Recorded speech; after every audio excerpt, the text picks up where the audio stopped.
California Senator Dianne Feinstein has been hospitalized after suffering a fall. Feinstein, who is 90 years old and has been suffering multiple health issues as of late, was taken to the hospital on Tuesday as a precaution after falling at her home in California. A spokesperson for the senator said Senator Feinstein briefly went to the hospital yesterday afternoon as a precaution after a minor fall in her home. All of her scans were clear and she returned home afterward. This comes after a story about her having given power of attorney we covered last week, or they covered on Friday last week, to her 66-year-old daughter. Of course, giving someone the power of attorney doesn't necessarily mean that you are anticipating becoming mentally incapacitated or physically incapacitated. People, especially more affluent people, often do this so that they can have someone handle financial transactions for them in different parts of the country where they might not be able to show up personally, and she is in the middle of a dispute over whether or not she's going to sell a home that belonged to her and her ex-husband, and the ex-husband's children are apparently disputing that, so it could have nothing to do with her health deceased concerns. Husband, right? It wasn't yeah, deceased husband, sorry, yes. Former husband, I should have said. But the implications of a 90-year-old person who has been dealing with so many health issues doing this is just continuing the speculation that she is not fit to serve. I mean, yeah, any reasonable person will reach this conclusion that, right, she needs to, she's now relying on a daughter to help make financial and medical decisions for her, which is a totally understandable thing for a woman at her advanced age, for a person at this advanced age to go through. This is something everyone eventually ends up going through with their parents and grandparents, and that's how it goes. But it is insane to have a person who is, on paper at least, in a body of one of the 100 most powerful people in the government, in the most powerful government in the world. There is no one on earth could possibly believe she is up to the task of making vital decisions relating to national security, domestic policy, and so on. At best, you start to have to do this thing where, well, the senator is just a figurehead and really their staff is the ones actually making all of these decisions. And I guess all of our people in the senator and political office are just, it could be anyone because it's really the staff doing it, which I don't think gets you to a very comfortable place. But that's like the best case you can make for this. Well, and we don't have to live in the hypothetical realm. Remember, just at the end of last month, she experienced that moment of confusion, apparently, as she was about to launch into remarks before voting on an $823 billion military budget, and she had to be prompted to just vote aye. Remember that her in fact, I think we have that on video. Let's play it. I would like to support a yes vote on this. It provides $823 billion. That's an increase of $26 billion for the Department of Defense, and it funds priorities submitted. Yeah, just say aye. Okay, just aye.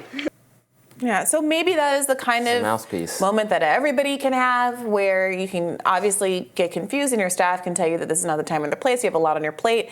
Like, of course that could be true, but again, in the context of all of the other health issues she's been having, people have reason to be skeptical.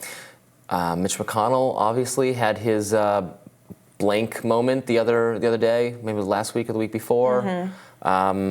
This is, again, how many times we discussed this. This is an issue, the just extremely advanced age of so many of our most senior political figures, and it is troubling that an ostensibly functioning democracy, this is something that just regularly happens, that people are not even replaced by younger people of the same ideology. I mean, just somewhat competent people at all. Well, remember, there is some issue with replacing her, whether or not losing the positions that she has on various committees will hurt the Democratic Party. Could thwart it, right. Sure. So, I mean, there are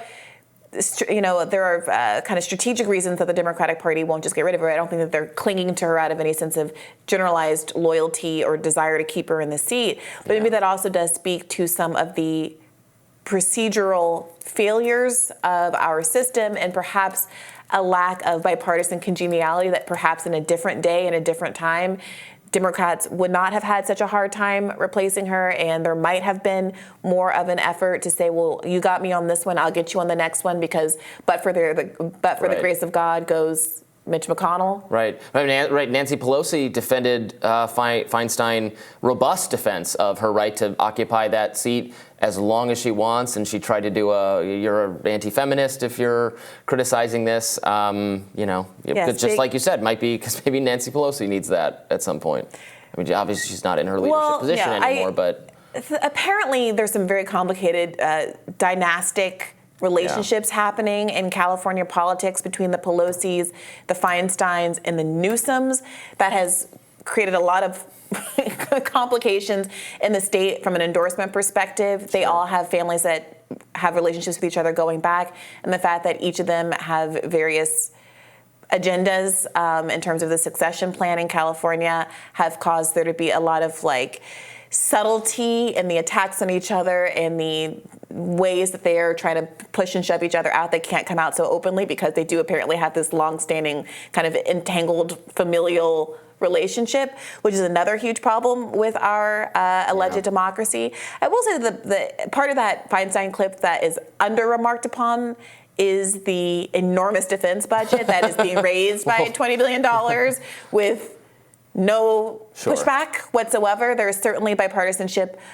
for passing those kinds of military budgets, even if there is not bipartisanship for getting ill and elderly Congress members replaced. Yeah, they don't fight over that. Even though, again, Republicans ostensibly are concerned about government spending in general, and ostensibly some Republicans don't like what our defense priorities are. But yeah, they're not having a fight over it, which is a shame. I'd like to see less bipartisanship on some things, more on others, less on some things. Yeah.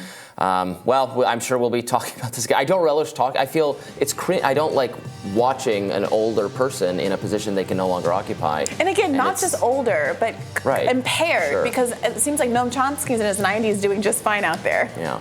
Well, we will have more Rising right after this. Please stay with us.